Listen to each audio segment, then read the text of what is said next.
Assalamualaikum warahmatullahi wabarakatuh.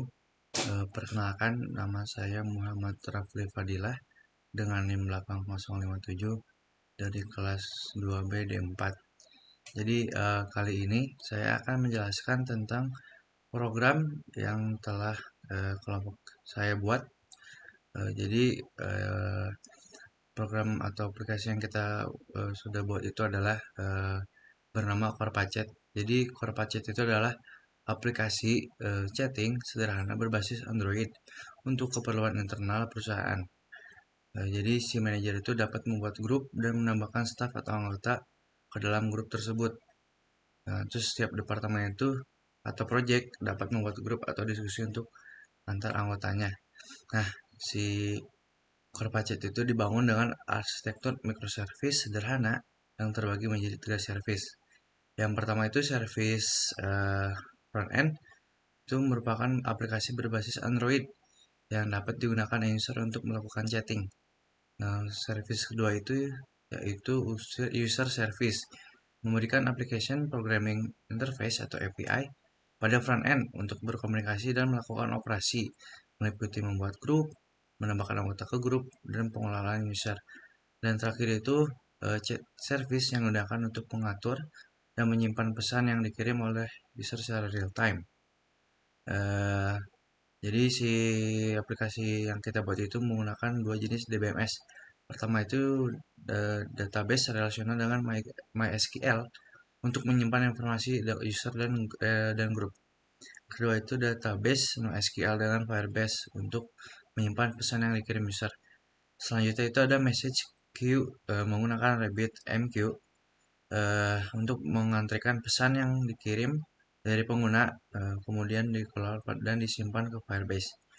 Nah, si stack Corpacet ini tuh ada 3 ya, itu frontend Flutter, lalu backend tuh atau API service-nya itu JavaScript, Node.js, Express.js sama MySQL.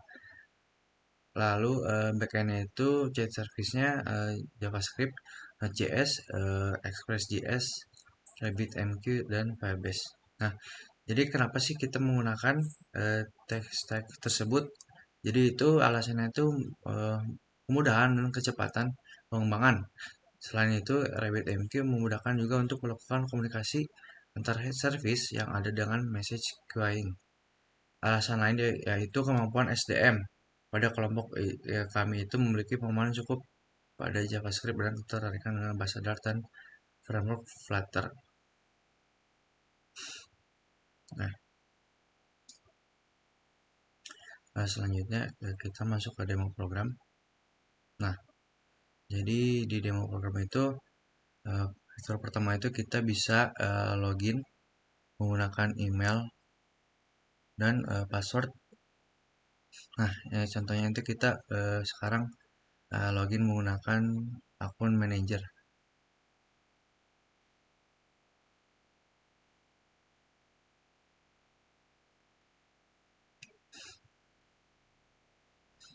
Lalu kita juga akan membuat contoh untuk sign up. Nah, kita akan membuat dari nama, masukkan email dan password. Lalu kita akan masukkan password sekali lagi. Nah, tapi kita di sini langsung coba untuk login.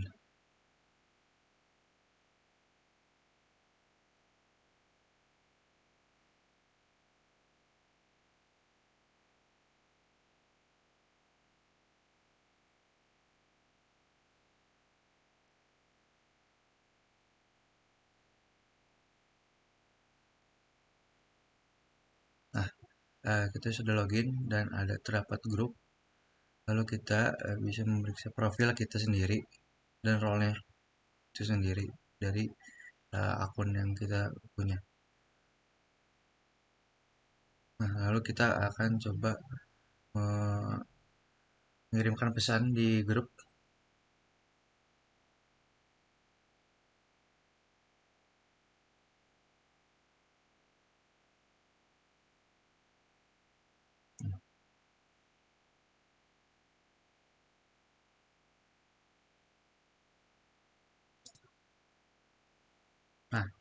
Lalu kita cek. Nah, pada akun lain di grup yang sama itu pesan berhasil terkirim dan ada keterangan bahwa pesan tersebut dikirim oleh manajer. Nah, kita juga bisa mengecek profil sendiri. Ini ada role-nya itu sebagai anggota. Nah, kita juga ada fitur untuk bisa logout.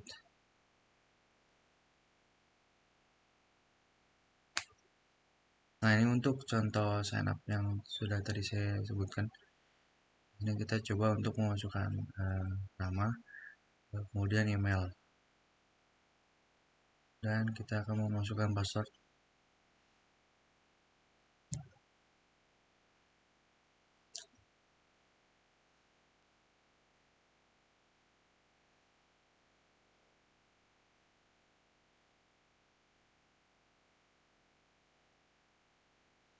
Nah, kemudian manajer bisa membuat grup baru itu untuk project atau si ini sendiri, departemennya sendiri.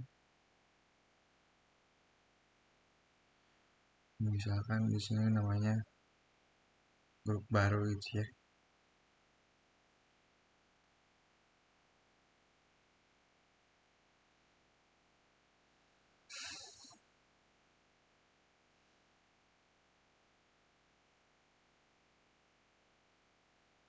Nah, lalu si manajer itu bisa menginvite member untuk dimasukkan ke grup baru ini. Misalkan yang tadi untuk akun baru bernama Ali. Gitu ya.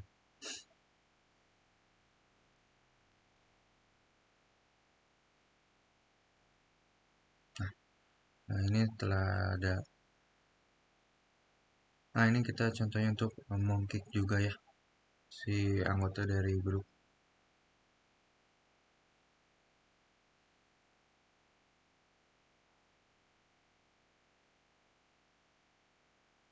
Nah, ya juga coba invite lagi.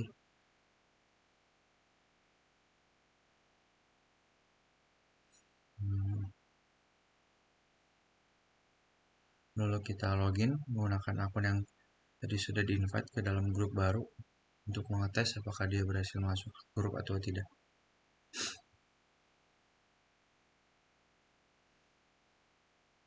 Nah, ternyata di akun yang satu lagi dicek ternyata berhasil masuk. Dan kita coba mengetes dengan cara mengirimkan pesan di dalam grup baru tersebut. Dan nah, muncul si pesan yang baru tadi dikirimkan. Mungkin segitu saja untuk demo program. Nah, selanjutnya ini saya akan menjelaskan bagaimana paradigma pada front end dan back end. Jadi, paradigma yang digunakan oleh front end adalah OOP atau Object Oriented Programming. Dibangun dengan bahasa pemrograman Dart. Dan sedangkan untuk yang back end itu pada semua servisnya adalah functional programming. Setiap logika bisnis, API, dan lainnya didefinisikan dengan fungsi. Hal ini bertujuan untuk menghindari banyaknya kesalahan error yang terjadi pada state. Kemudian saya akan menjelaskan bagaimana si type safety untuk front end dan back end. Jadi untuk front end itu jadi si Dart itu memiliki sistem type safety bawaan. Jadi setiap variabel atau objek dalam Dart memiliki tipe data yang jelas, seperti string, integer, atau tipe khusus yang didefinisikan pengguna. Dan kesalahan tipe atau akan terdeteksi selama waktu kompilasi. Selain itu, Dart mendukung rule safety yang memastikan variabel non-nullable tidak dapat bernilai nol, sehingga mengurangi potensi bug runtime. Ini contohnya. Jadi si type safety itu diterapkan deklarasi tipe eksplisit seperti property ID group dideklarasikan sebagai integer dan property name dideklarasikan sebagai string. Lalu kedua itu parameter required yang mewajibkan konstruktor mencegah nilai nol. Dan yang ketiga itu validasi nilai JSON dalam from JSON dengan operator tanda dua kali yang akan mengembalikan nilai default 0 dan tanda kutip untuk string jika key tidak ditemukan atau bernilai 0 untuk menjaga agar tipe tetap konsisten. Sedangkan untuk backendnya itu sendiri karena menggunakan JS itu sehingga tidak ada type safety karena dia itu termasuknya dynamic type. Lalu prinsip-prinsip bahasa pemrograman yang kami pakai dalam program kami kali itu adalah pertama ada prinsip encapsulation. Jadi prinsip encapsulation itu diterapkan pada stateless widget, yaitu adalah widget yang tidak memiliki status internal dan hanya dibangun sekali, tidak berubah setelahnya. Jadi ini adalah jenis widget yang paling sederhana dan digunakan ketika tampilan hanya bergantung pada input yang diterima melalui konstruktor. Yang kedua itu ada prinsip modularity. Jadi prinsip ini tuh telah kami implementasikan dengan memanfaatkan pendekatan berbasis widget di Flutter. Jadi setiap fitur antarmuka dibagi menjadi modul widget yang dapat digunakan kembali. Di sisi backend, kami telah membagi layanan menjadi file-file kecil seperti middleware untuk autentikasi, pengelolaan pesan, dan layanan API, sehingga setiap bagian dapat dikembangkan dan diuji secara terpisah tanpa memengaruhi komponen lainnya. Selain itu, setiap fungsi itu didefinisikan merepresentasikan satu tugas kecil yang independen. Dan yang ketiga itu ada prinsip konsistensi dan reliability.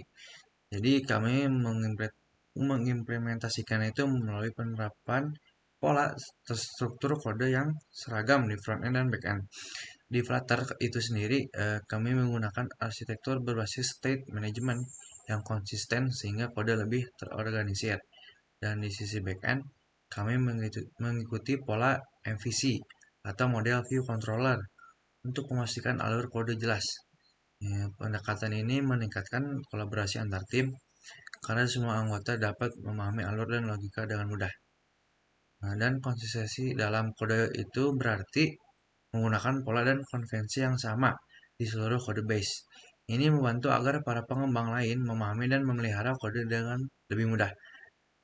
Di backend, beberapa cara konsistensi itu diterapkan di directory user service. Yang pertama itu di struktur file dan direktorinya itu semua controller ditempatkan di dalam directory controllers. Kedua, semua model ditempatkan di dalam directory models dan semua middleware ditempatkan di dalam directory middleware. Dan terakhir itu semua utilitas ditempatkan di dalam directory util.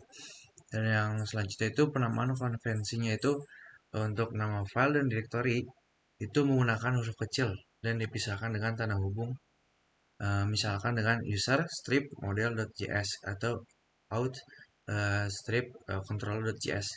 Nah, nama fungsi dan variabel itu menggunakan camel case, misalnya get users huruf U-nya besar dan verify token huruf T-nya besar. Dan selanjutnya itu ada penggunaan fungsi utilitas.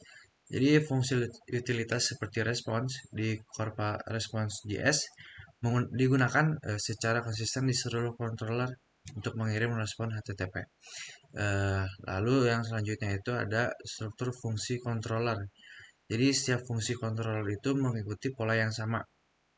Jadi menerima request dan respons sebagai parameter, melakukan operasi database dan mengirim respons. Contohnya itu ada pada controller user.js. Nah, si readability itu berarti membuat kode mudah dibaca dan dipahami. Ini melibatkan penggunaan nama variabel yang jelas, seperti komentar yang informatif dan struktur kode yang rapi. Di backend itu beberapa cara readability diterapkan di directory user service.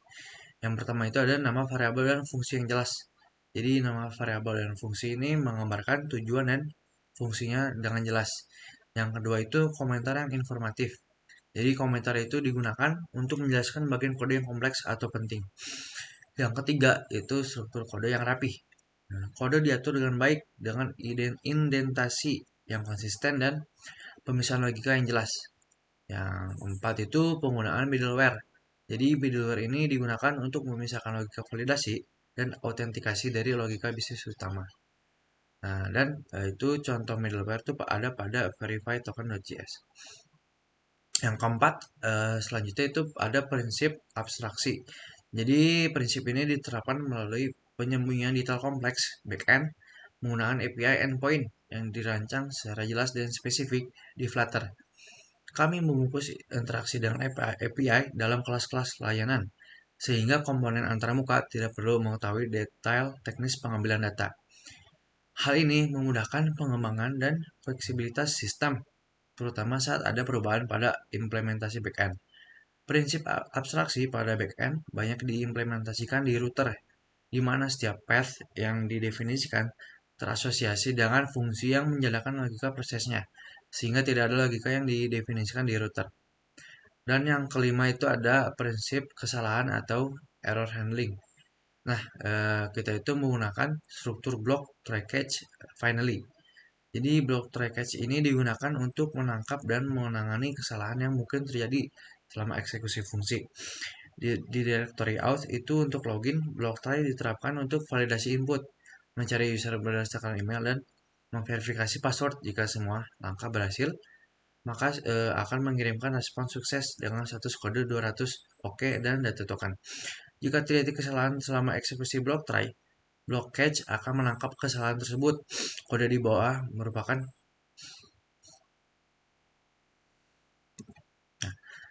block finally itu digunakan untuk mencatat log bahwa proses login telah selesai. Terlepas dari apakah berhasil atau gagal, jika objek user tersedia, mencatat log dengan email pengguna.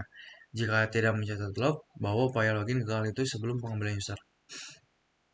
Nah, mungkin segitu saja dari presentasi saya tentang program yang telah kami buat. Mungkin segitu saja. Assalamualaikum warahmatullahi wabarakatuh.